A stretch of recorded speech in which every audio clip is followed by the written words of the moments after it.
ज़कात के मसाइल बयान हो रहे थे। आज का हमारा पहला मसला ये है, क्या जानवरों पर ज़कात होती है कि नहीं? मेरे अजीज भाई, जानवरों पर भी ज़कात होती है। आज का हमारा दूसरा मसला ये है कि उशर की ज़मीन पर ज़कात होती है कि नहीं? मेरे अजीज भाइयों, उशर की ज़मीन पर भी ज़कात होती है। आज का हमारा तीसरा मसला ये है, गुज़िश्ता कई सालों से आदमी ने ज़कात अदा नहीं की, क्या वो इस्तिग़फ़ार करने के साथ या तौबा करने के साथ वो माफ़ हो सकती है?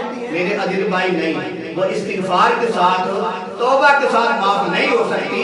वो जो ज़कात अदा नहीं की थी 5-6 सालों की, वो ज़कात अदा करनी पड़ेगी। अगर नहीं करेगा तो आदमी गुनाहगार होगा।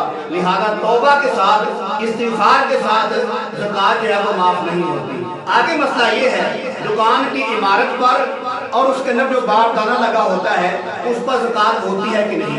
मेरे अजीज भाइयों, दुकान पर और उसके बारदाना पर ज़कात नहीं होती। आगे मसला ये है कि ज़कात देते वक्त जो मुस्तहिक लोग होते हैं उनको पैसों की जगह चीज़ें लेकर दे सकते हैं। फ्रिज हो गई या वॉशिंग मशीन हो गई या सिलाई मशीन हो गई, क्या ये लेकर दे सकते हैं? मेरे अजीज भाई, पैसों की जगह अगर आप चीजें लेकर देंगे तो आपकी ज़कात अदा हो जाएगी। आगे मसला ये है कि एक आदमी ज़कात के पैसों में से कारोबार करता है, फैक्ट्री लगाता है, कारखाना लगाता है, और उसका मकसद ये है कि वो जो आमदनी आएगी वो लोगों को तकसीम करता रहूंगा। मेरे अजीज भाई, इस अंदाज से ज़कात अदा नहीं होती।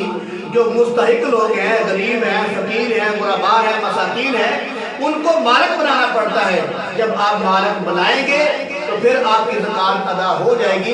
कारखाना लगाने के साथ ज़कात अदा नहीं होती। आगे मसला ये है, एक आदमी ने किसी को 20 लाख रुपया दिया है कर्जे के तौर पर, किसी ने लिया है, तो वो जो पैसे दिए हैं कर्जे के तौर पर, उस आदमी से मालिक ने वो 10 साल वापस नहीं लिए, तो वो जो 10 साल की ज़कात है वो मालिक के ज़िम्मे है कि नहीं? मेरे अजीज भाई, 10 साल की ज़कात जो है वो मालिक के ज़िम्मे है। अगर नहीं मालिक अदा करेगा तो मालिक गुनाहगार होगा। आगे मसला ये है, जो मकरूज आदमी है, मकरूज है, जिसके पास 10-20 तोले सोना भी है लेकिन वो मकरूज भी है, तो वो कैसे ज़कात अदा करेगा? मेरे अजीज भाई, जो उसने कर्जा देना है उतना सोना अलग कर ले, जितना उसने कर्जा देना है उतना सोना अलग कर ले, जो बाकी बचेगा सोना वो देखे कि निसाब को पहुंचता है कि नहीं पहुंचता। अगर निसाब को पहुंचता है, उस पर साल गुजरा हुआ है, उसमें ज़कात अदा करे।